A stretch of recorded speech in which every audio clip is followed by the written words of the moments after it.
This is the Dealer Playbook. Hey, what's going on? This is episode 82 of the Dealer Playbook podcast, where every week we bring creative strategies for you, today's advanced automotive professionals. Once again, joining you, Michael Cirillo, and my partner in crime, Robert Wiseman. What's going on? What up, Holmes? How are you? I want to put together like an audio bite of how, just the different times I've said "what's going on," like over 82 episodes now. But yeah, man, super pumped for this episode. Looking forward to just sharing this topic with you guys. Our guest today is none other than the powerhouse, Fran Taylor. And for those of you that follow this guy, you know how big a powerhouse he is. I mean, we're talking about, and you're going to hear him say later or when we move over to this episode, that I think he said his lowest month selling cars was like 23 or 25 or something like that.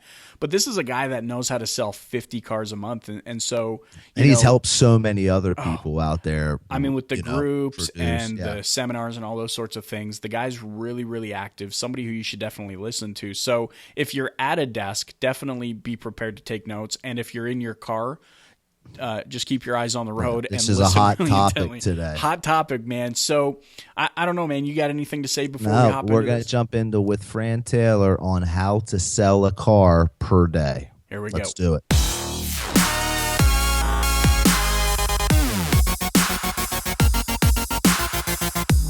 All right, guys, here we go. Our guest today, back from episode 29, if you remember, an incredible topic there, the lost art of sales prospecting. We're so glad to have our friend Fran Taylor back on DPB. Fran, thanks for joining us today. It's a pleasure to be here. Thanks for having me. Yeah, you know what? We're always looking forward to the topics that you're going to bring to us, not only because we know that you have so much proof behind you, coming from the business yourself and all that, but you got so many incredible groups where you just keep the training and the value dropping. So, no exception today. Robert and I super looking forward to diving into the topic. When we found out what it was, it hooked us, and we knew for a fact that those of you listening in would really enjoy this. Yeah. Fran told me the topic, and I said, "Can you record tomorrow?" Yeah, exactly. I mean, it happened that fast. So we're really excited to bring this to you. But I'm going to turn it over to you, Fran, and just introduce that topic. I mean, it's how to sell a car per day. Okay, like how to sell a car per day. So I just think I want to turn this over to you and just dive into the action. I mean, where do we get started? Like, somebody in the business, they're listening right now, ready to go crazy, fire off the paper because they're going to be writing so fast or whatever. Where do they start? How do you sell a car per day? Well, when I got into car business, I was like a lot of other new salespeople. And fortunately, I was in the number one Toyota dealership in all of Mid-Atlantic Toyota. So I had people to look up to or look after. And I quickly realized there were some things that they were doing that I didn't want to do. So I didn't want to be there 18 years and selling 15 cars a month. So I came up with the idea. I think it's easier to sell a car a day than to try and put a goal of 15, 18, or 20 cars out there. So once I discovered that, I said, okay, now let me focus on that. So I started to think what I can do to how to sell a car a day. And I was lucky enough, I was salesman a month. My first month, I think my worst month was 23, and I ended up doing 50 plus cars in a little over 2 years. But it all started with how to sell a car a day. So then I sat down and I started to think what I should do. And whatever I decided to do, I made a decision right there. I was going to do it in abundance. Excuse me. I was watching these guys. They were doing 25 mailers a day. One was doing it in the morning, and one was doing it in the afternoon. And I spent more time my first week to try to figure out which is the best to do it in the morning or night rather than just get the job done. So one of the first things I did is I realized, okay, after I have my daily routine down, I just wanted to do my mailer. So I decided to do those right off the bat in the morning. And I made up my mind, if they're doing 20 or 25, I have to do 30. Now, a lot of people say, hey, I don't have people to call to make 80 phone calls a day, or I don't have 30 mailers. So I'm going to go over how you get those people to call. And it has to be a part of your daily routine with the goal in mind to sell one a day. To be honest with you, one a day is so simple. 1 or 2 ups, 1 or 2 appointments, and 1 or 2 incoming phone calls. Now, if you stick with that system, it's on page 40 in my book, it'll really stick out. And after a while, you get to that routine. Spend more time on the things that's going to produce you income or revenue and less times on the things that don't. There'll come a time with you guys, just like it did to me. After a while, it wasn't work, it was fun. So I made sure I did my mailers right off the bat. And that could be thank you for calling, thank you for stopping, thank you for buying, happy birthday, anniversary of the car, holiday cards. It doesn't matter. You need to get those mailers done. And when I did a mailer, of course, I put a magnet in there with my picture on, mentioning my $100 referral, and of course, 3 business cards. Okay. Mm-hmm. After that, if I had any deliveries, I'd try and do them early in the morning. You got to remember, people only buy a card every couple of years. So I flat out ask them, like especially on a Saturday, I tell them, hey, it's company policy to deliver your cars before noon. So I had all my cars delivered before noon, and I was taking ups where the other guys were delivering cards at 2, 3, 4 o'clock when all the customers there. So that daily routine just gives you more time to spend closing deals or taking ups. Okay. 10 o'clock, I would get on Facebook. I see too many people wasting time on Facebook. When I say wasting time, they spend entirely too much time rather than doing the things that make them money. So I would get on there, make a post. I would ask questions to get people involved, but I wouldn't stay on there all day. The internet's great, but I think a lot of us spend way too much time on it. There's more things you can do to sell a car a day than spend all day on the internet. And don't misunderstand me. I love the internet. It's done wonders for me, but I also spend time doing the other things that's going to generate a lot of income. If you guys have YouTube, spend a couple minutes on that, doing a video.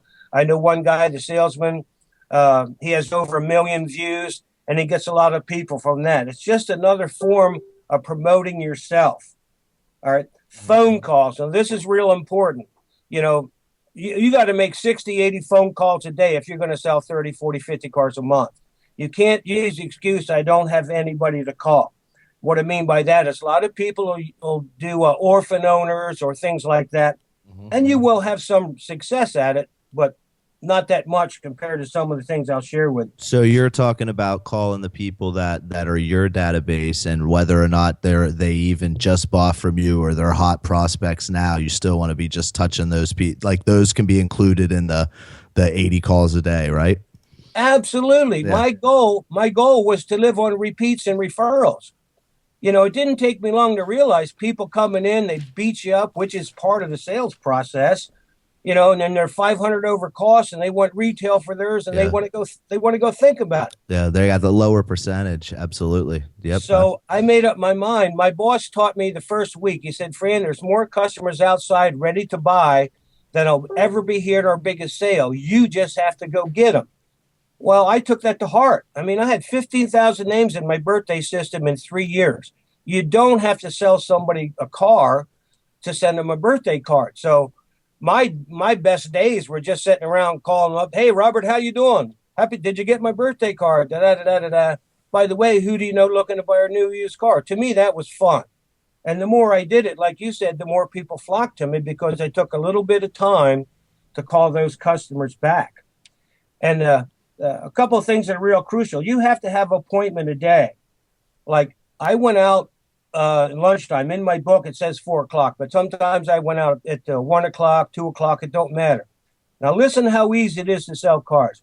If you meet 15 people outside the dealership a day, that's 450 a month.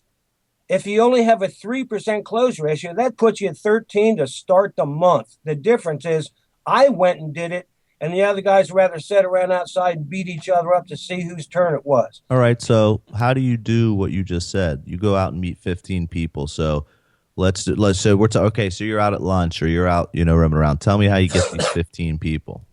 Well, number one, when I say anybody's within 10 feet, I'm saying hello. And as soon as they see me, I want them to see my happy, smiley, friendly face. So I'd say, hello, how are you? So you wore a mask. Oh, absolutely. Sorry, Fran. Sorry, I was doing. I kind of like you, Robert. So it's like, and that's the other thing too. You have to have fun. If you're going to go out there all stone-faced, it's tough. So when a customer see me, I want to see him smiling. I'm a happy-go-lucky guy. I want them to get that warm, fuzzy feeling right off the bat. And all you have to do is be normal and nice. So I'd say, hello, how are you? And they say, pretty good. And you? Well, I'd say, well, better if I could sell a car or two. Who do you know looking? Nobody. So that's when I turned my business card over with $100 on the back. And I say, why help make people's car payments and house payments? Because they send me customers. Could you use a couple $100 a month? In 30 years, I never had anybody say no. And they say, well, yeah. I'd say, great. How'd you like to work for me? And start talking to them. Now, listen, this is crucial too. Even if they didn't know anybody and they weren't in the market, if they were really nice, I'd say, hey, Robert, you seem like a real nice guy. Can I get your birthday and I'll send you a birthday card? And if you're in the market at that time, I appreciate you come see me and I'll be just as nice to you them as I am now. Is that okay? Yep. So I'd get 2 a day. That don't seem like much. That's $750 a year. Yeah. I mean, it's like taking candy from a baby. And you know what I like about that is that even if you're going to the same places, you go to the restaurants, there's only so many in some of these guys' towns and whatnot. But even if you go to the same place, the more that you keep, this is what I was thinking about earlier, the more that you ask that person that, and even though they say no, the second that they hear somebody needs a car or they need a car, they're instantly going to think about you without a doubt. It might not be tomorrow, might not be next week, but they will. I agree with you. I've had people come back a year later and I met them at a restaurant or someplace and they'd say, you remember me? Well, of course not. Yeah. But, that's the people. If that's why it's so crucial, do a birthday card and call them on their birthday. That should be all part of your daily routine. That'll equal appointments. You give a little, you get a lot, give nothing, get nothing. And these are people even that you've done business with yet or not. You take the same you want to do that same approach with, right? Why not? You never get hate mail for being nice.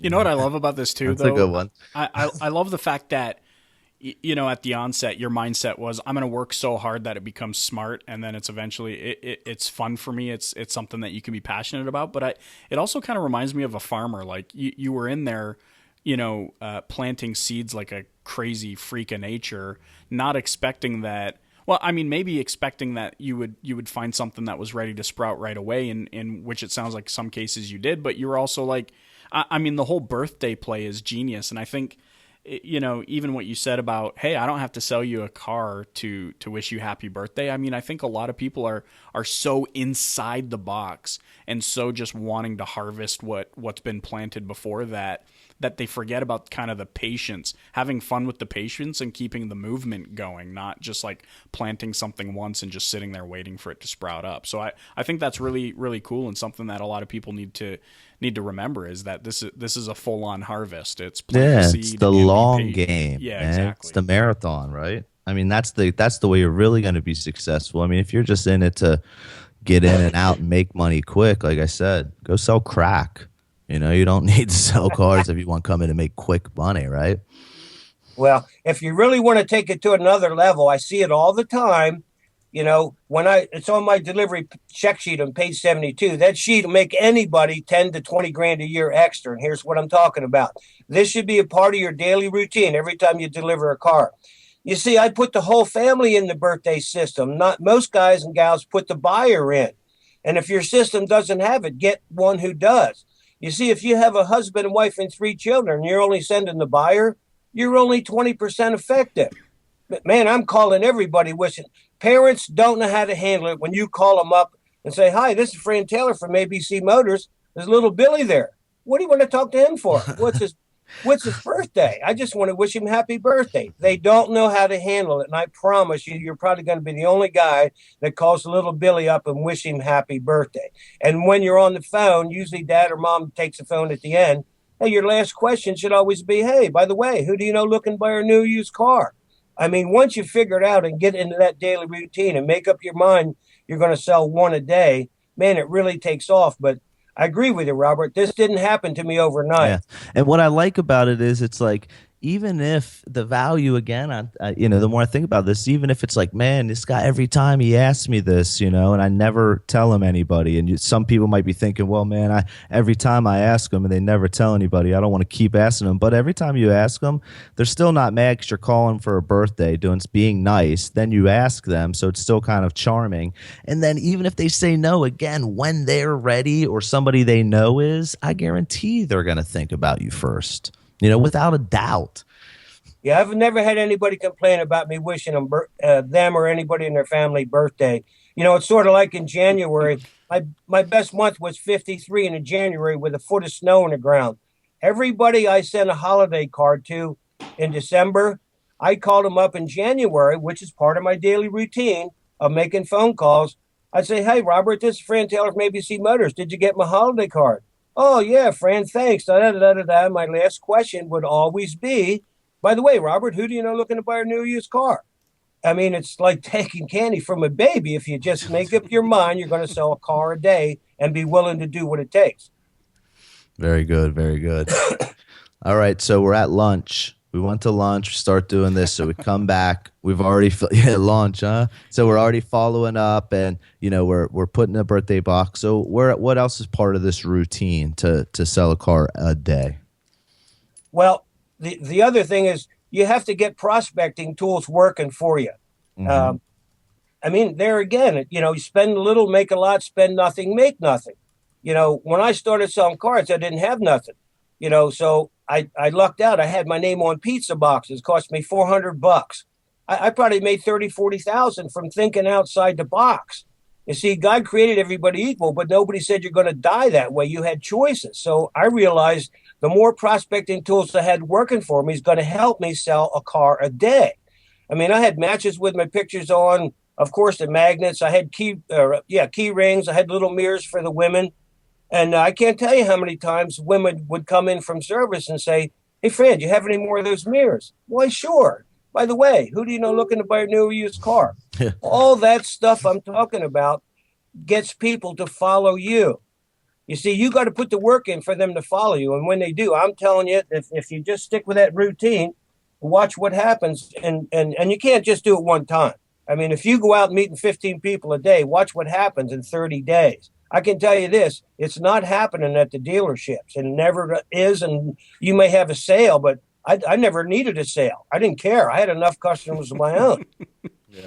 You know what? And I think what you just said, hits the nail on the head. It's like you have to actually put the work in. And I think a lot of people out there are struggling because what you started out by saying earlier on in the conversation about how much time people spend on the internet. They can use it as a tool, they can work it, but a lot of people are just hanging out and looking at, how, who won the lottery or all those sorts of things, whatever they get involved in. But it's a matter of like actually putting in real work, not this, I think a lot of people talk a lot and that feels like work to them and they feel like they're accomplishing stuff. A lot of people hang out online. Maybe they wrote an article and they feel like that accomplished like the be all end all for them. So they feel the exhaustion of working without the fruits and they get discouraged when what you're talking about is like, hey, this is like real bare bones work. Like these are the things you should be working at. Well, it's work to start. I can tell you that and I got a whole bunch of no's when I started. But however, it wasn't work to me. I didn't think about a career until after I got it going. And because, like you said, about planting a field with seeds, after a while, it just gets crazy because you start calling people on their birthday. You start talking to people within 10 feet. After a while, to me, that was fun, where the other guys wouldn't do it. I said earlier about if you meet 15 people a day, it's $450 a month. That's 13 a month. Here's the other thing a lot of people don't realize. Stay on the phone until you get an appointment a day. 26 working days, half the people show up. You got a 50% close ratio. There's 13 cars. Yeah, that puts you at 7 a month right there. So do the math. Between 13 and 7, right there is 20 without taking it up, without taking a phone call or any of that. Mm-hmm. Let me ask you this, Fran. I mean, because there are some places, especially here in Canada, where the referral thing, like the I shouldn't say the referral thing. Let me be more specific. The bird dog fee, the $100 referral fee, that those sorts of things are not permitted. But you can still replace with gifts and something like that, though. I do believe, correct? I mean, yeah, there's I don't know. that. I don't know the depths of it. I just know like a lot of people hit me up on Facebook and they say, "Hey, man, what's your strategy?" And I say, well, for me, no brainer as a business, like entrepreneurial minded individual, I'm giving out $100 all day long to referrals. But they go, some of them come back and say, "Hey, we're just not allowed to do that." Maybe it's state or provincial regulations.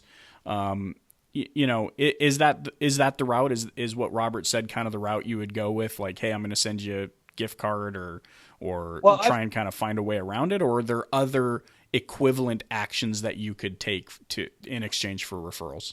Well, number one, I would talk to your managers. I do work in states that you're not allowed to do that. So if I'm talking to somebody, I say, look, I'll take care of you one way or another. And what I did is I bought them a steak dinner for two as a gift. Mm-hmm. So you're not exchanging money. It's just like the the president of Hershey Foods. He didn't want no money, so I took him fish and lures and a bottle of wine. And every 2 weeks, I could put my a little flyer up on the bulletin board. And there was 5,000 people at Hershey or something like that. Yep. So a lot of people don't want money, but that don't mean you can't be nice back. Yeah. And that's the thing. I think sometimes that it's not, a lot of times is most people refer you, like the money is just, hey, it's great, they'll take it. But a lot of times when you give the good experience and you're staying in front of them and staying on their mind, they're going to send you people regardless. Well, think about it. They couldn't do nothing without seeing my name. I had my magnets on the refrigerator. They started a car. They see my name. The sold by stickers are there. The whole family got birthday cards plus a phone call. I told them it's federal law. When you come in for service, you have to see me.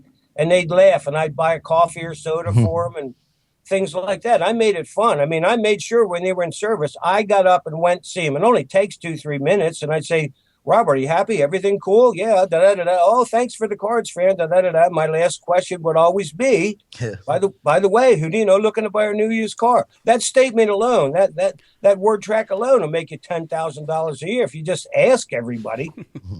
What a novel idea. Ask everyone. Yeah. It'll make more if you ask them than if you don't. Yep. Well, it'll make more money if you ask them. If you don't, no doubt about it. And it's a whole lot more fun, too. Like I said, somewhere around after my first year, it wasn't work because I had people crawling out of the woodwork for me. My bonuses used to start at 30 cars a month. But that's what got me to 35, 40, 50 cars a month. And it takes the same amount of time to sell 20 cars a month as it does 50. The difference, if you're living on repeats and referrals and getting these people coming back, it takes a lot less time. It's pretty much, okay, Robert, what do you want? Where do you want to be? I mean, I'm telling you, this daily routine, if you stick with that, it'll tell you how to sell a car a day. It's really simple, but you have to work at it. But you'll get paid for it. You'll have more time off, make more money, and that's how the car business is supposed to be honest with you. Yeah, very nice. That is how it's supposed to be. It's supposed to be a good time. It is a good time. So, because I know there's a lot of people out there that are very task driven. Like they want the step 1, 2, 3, and we've covered so much ground. For those listening in that kind of want to know, hey, when I walk into my store this afternoon for my shift or tomorrow morning for my shift, what am I banging out? Where should my head be at? What do you say to that? I mean, where do they start there? Have a goal in mind. You want to sell a car a day. If you don't have a plan, it's not going to work. Like I said, when we first started, I actually stopped and took some time and say, okay, what do I do to sell a car a day? To me, that was easier than trying to pick 15, 18, or 20 and go fight with all the guys. And my first thoughts were, hey, if they're all my friends or somebody I know or referral, that's a great start. So I made a list. Like I said, it's in my book. It's a daily routine. I cover it all. I do my mailers. I do my deliveries in the morning. I have phone calls like 5 different times. I have go prospecting. I mean, it's all right there. You have to juggle it around to fit you. Is it going to work that way every day? No. Sometimes you're going to get 2 or 3 customers, but you should not go home unless you did your mailers, phone calls more than the average person. That's when you can expect more back. And that's what I did. And boy, I was just so lucky to figure it out. I mean, you tell the same thing to other guys. They say, what else you have? Well, I didn't want to be there 18 years and sell 15 cars a month. The key is whatever it makes you the most money, spend more times doing that. And it's working smart. I'd rather call you up and say, hey, Michael, happy birthday, or something like that, rather than let that special day go by, because I promise you, not many people call you, especially a car guy, to ever wish you happy birthday. I mean, we may BS a little bit, but heck, it's only 2 minutes. And I said, now make sure you come see me when you're in for service, federal law. And they'd laugh every time. And they would. They would come in and see like, you kind of tickle my funny bone right there. Yeah, it is. That's good. Yeah. You know what I love about this? I mean, everything that you've talked about is so strategic. I mean, it covers mindset. Hey, you need to have a goal. You're selling one car a day. And if you're selling one car a day, work backwards from that. What actions? I mean, you gave kind of a simple breakdown, that equals 1 or 2 ups a day, 1 or 2 incoming phone calls a day, or 1 or 2 appointments per day. Yeah. And it just kind of breaks out from there. And so all of your actions really in between those numbers should be things that will equate to those numbers happening. In other words, facilitate the 1 to 2 ups or facilitate the 1 to 2 appointments and those sorts of things. But I love, the common sense of this. I mean, going back to the whole, well, I don't need to sell you a car to wish you a happy birthday. I mean, everything you've said, I guess the overall, and this is something that we really groove on here, in our agency and all those sorts of things, is be a good person. Like if you want lasting long-term relationships, just be a good person. And so what's resonating here for me, Fran, is everything you've talked about, like the lost art of saying hello, how are you to people that are, in your immediate 10 circle feet or away. radius. Yeah.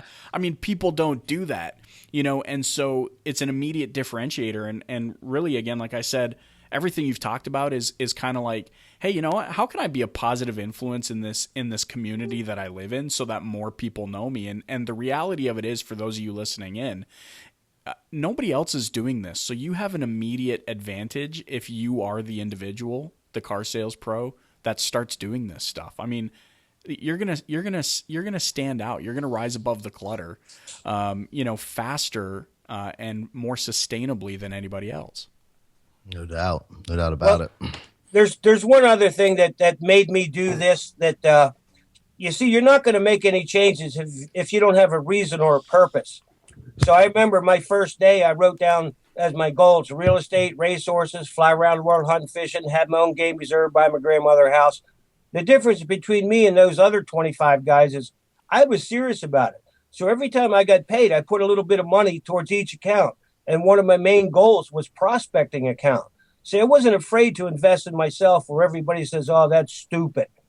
Sometimes you got to go out on a limb to do things you don't like to, or do things that's the unknown. And I can tell you this, like you said, Michael, if it's common sense stuff, man, why not do it? And that's what I did. And I was lucky enough, every goal I wrote down that day, I got. And people are going to laugh at you, so get used to that. But hey, well, I can tell you this: all the guys that laugh, most of them aren't even in the car business anymore. And it's fun. You take more vacations when you want. And instead of saying you can't do that, the boss would always say, "Are you coming back?" It's a good position to be in. Yeah, boy. If you can make some money in the car business by focusing on selling a car a day. Yeah. No, and everything that you went over there is stuff that really anybody can start putting into action, like right away, no matter what resources they had, no matter how long they've been in and out of the business. Because again, anywhere you go, just be in your mode. Even if you're out with your friends, if you like to party and go out with your time, single, bachelor, or single guy or girl, you go out. Everybody there is a potential customer. I spent I tell people I spent $30 and made $4 or $5 grand. I used to have a sweatshirt made front and back. It had on it, new or used car. See me, Fran Taylor, Hartman Motors, 5454726. I had people stop me in grocery stores, gas stations, and say, hey, you going to need trucks? It's like you said, Michael, you got to use common sense stuff. I'll spend $30 to make me a couple grand. The difference is if you tell me that, my next question is going to be, do you have any more? This isn't a rocket scientist. It's the will to want. When you lose the will to want, you go backwards. So come to work with a mission to have assets, not just sell cars. And the more assets you have, brother, I'm telling you what, there'll become a time you can talk to King Kong and he won't scare you. And that's when it gets rocking. Let me ask you this, Fran, on that topic. Why do you think What's your take? Why are people hesitant to invest that $30 at the prospect of making 4 to 5 grand, like you said? What's holding them back? Because I know we know so many people are. I don't want to use the term fearful in a derogatory way, but just kind of like, I mean, for lack of better words, why are people fearful of doing those, taking those steps? Two things: either they don't know or they don't get the help. Like when I started, I didn't have a car, I didn't have clothes. The owner bought me clothes, and I told him the same excuse. I said, "Hey, look, I can't afford prospecting tools." Well, I won't tell you exactly what he said, but I got his message. So I went and bought the prospecting tools, and once I discovered I got a couple sales from it, I went back and bought more. Now, if the salespeople do like I did, and that's on page 7 of my book, write down 11 goals that money can buy. And then you start putting a little bit of money in that. Then you start to have a better attitude. Then you'll start to invest in yourself a little bit more. I'll give an example. When I was GM, I helped the salespeople. We always had bonuses. And say if somebody's selling 10, okay, Michael, your goal's 13. Robert, you sold 10, your goal's 13. If you hit it, I'm always going to raise the bar. I'm going to give you $300. However, you get 150 cash, and the other 150 goes in a prospecting account. You see, if the salespeople don't have skin in the game, the prospecting tool's set. So you gotta teach them, you gotta help them. I mean, you gotta share the love. Look, this works. I'll work with you. So if you do that with the salespeople long enough, I'm telling you what. I know guys got their own billboards up now. I mean, I know guys that make 200 grand a year, and Robert, Tony. I mean, some of these guys are rocking, but like he was in the business 10 years, and he said no one ever showed him.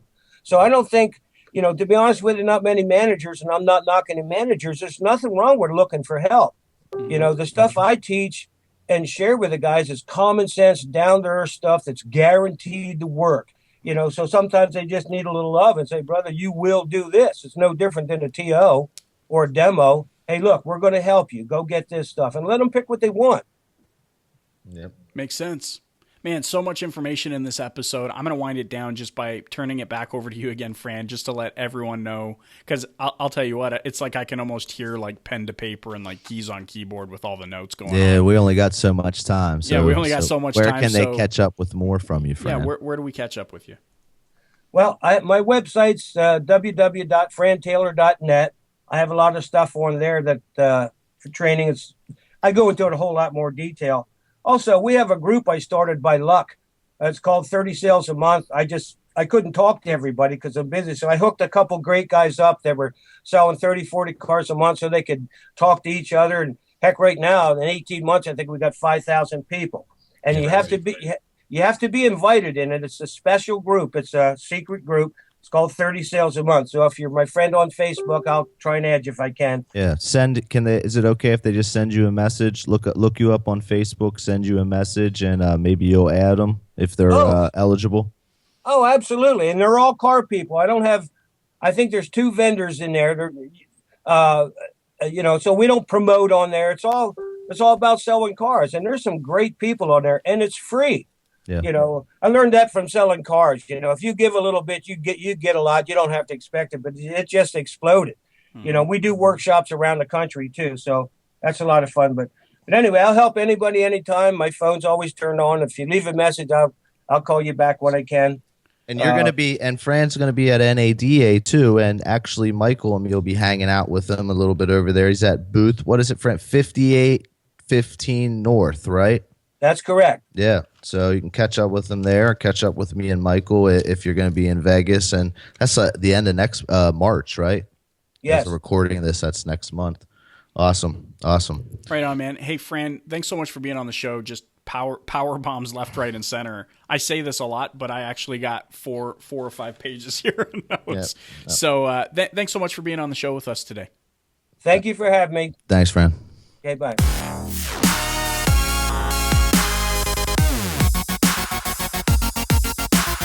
Boom, and back from his short hiatus from episode, what was he, 29? You said 29, back for 82 is the king of prospecting, Mr. Fran Taylor. That was a good time, man. What'd you think, Cirillo? Yeah, I mean, no doubting that the guy knows his stuff. He's got the proof behind him, and that the energy was so good. I don't know about you, but I mean, I think everybody listening to this guy could just sense his passion about this because he knows it works, And so my big takeaway was kind of twofold. Do these things because they work. They're no-brainer, common sense things. And then the other part of it is like, be a good person. Like, don't be a crappy, scammy. Don't be a schmuck, man. Yeah, don't be a schmuck. So. And what I like though, really about having Fran on, like we have so many, amazing people on here that we get to hang out with and learn from too. And we go so much on market, like the, marketing and the content stuff, which is very important. But this stuff with Fran, what I like is like, this is something that you listening in, man, like if you're not doing it, like don't sit there. It makes a difference. You just got to commit to it. And you can turn this on today if you want. You know what I mean? This is nothing that you have to wait to put into action. You don't have to save up money to start putting into action. Like you can start executing on it now. Yeah, exactly. I mean, if you're listening to this in the bathroom right now because you're hiding from the sales floor because you just don't want to be there, this is like your don't wait, dominate moment, because you can take what you're listening to right now and just go back out onto the floor and start executing on this stuff. Start banging the phone. Start wishing people happy birthday. Go to the food court at the mall and just start talking to people. Hang out at the food court. You got a captive audience. They can't go anywhere. They're there to eat. Get yourself a slice of Sbarro. Sbarro. Yes. What do you say? Yeah, I could go for some authentic Italian. I'm going to head over to Olive Garden. Yeah. Anyways, you know what? Super fun episode. Looking forward to hanging out with Fran again at NADA. You guys, if you're there, you'll see us hanging around there every now and again. What was the booth number again? 5815 North. So definitely come by and say hi if you are at NADA. We'd love to meet you. Thanks so much, guys. So much love. We feel it. Grateful to you guys for listening to the show every week and for all the feedback. Don't hesitate to give more feedback because it really helps us know where we can take the show. We've got people giving us guest suggestions and topic suggestions. So definitely feel free. We love hearing from you guys. And until next time, catch you later. Later.